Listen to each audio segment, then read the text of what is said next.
Pinupuri ka namin, O Diyos, Ama, Anak at Espiritu Santo. Salamat, Ama, na ibinigay mo sa amin si Jesus na iyong anak, na namatay para sa aming kasalanan, iyong muling binuhay, iniakyat at iniluklok sa iyong kanan sa langit. Panginoong Jesus, ikaw ang buhay na salita ng Diyos. Buksan mo ang aming pandinig at mangusap ka sa amin. Nananalig kami sa sinabi mo na ang Panginoong Diyos ay iisa. Gawin mo na ibigin namin siya ng aming buong puso, kaluluwa, isip at lakas, at ang aming kapwa gaya ng aming sarili.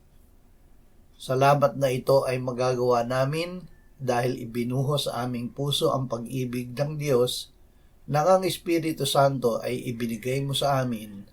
Amen.